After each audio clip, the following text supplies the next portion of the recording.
নমস্কার বন্ধুরা, আমি আবার আমার চ্যানেলে নতুন ভিডিও নিয়ে তোমাদের জন্য চলে এসেছি।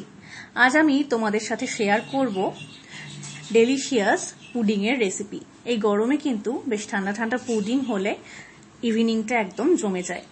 তো চলো, তার জন্য প্রথমে ক্যারামেল রেডি করে নেব।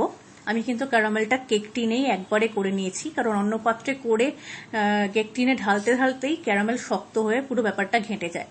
তো কেক টিনের মধ্যেই ক্যারামেলটা খুব সাবধানে করে নিয়েছি এবং তারপরে মিক্সির জারের মধ্যে আমি দিয়ে দিলাম তিনটে ডিম দেওয়ার পরে আমি দিয়ে দিলাম ওর মধ্যে পরিমাণ মতো দুধ এবং তারপরে দিয়ে দিলাম ভ্যানিলা এসেন্স এবং তারপর পুরোটাকে ঘাঁটিয়ে নিলাম এবং দিয়ে দিলাম ক্যারামেল করে রাখা কেক টিনের মধ্যে এবং তারপর তাকে ফয়েল পেপার দিয়ে মুখটা মুড়ে একটুখানি জল একটু কড়াইতে দিয়ে এবং স্ট্যান্ড বসিয়ে কেক টিনটা দিয়ে দিলাম।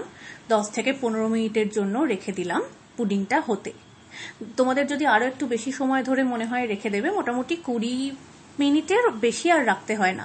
তো 20 মিনিট পর আমি ডিমোল্ড করলাম, খুব সুন্দর স্মুথলি ডিমোল্ড হলো এবং তারপর আমি তোমাদেরকে কেটে দেখাচ্ছি এটা কত সুন্দর হয়েছে। আমার এই পুডিংয়ের রেসিপি আশা করি তোমাদের ভালো লেগেছে। ভালো লাগলে লাইক, কমেন্ট, সাবস্ক্রাইব এবং শেয়ার করতে ভুলো না।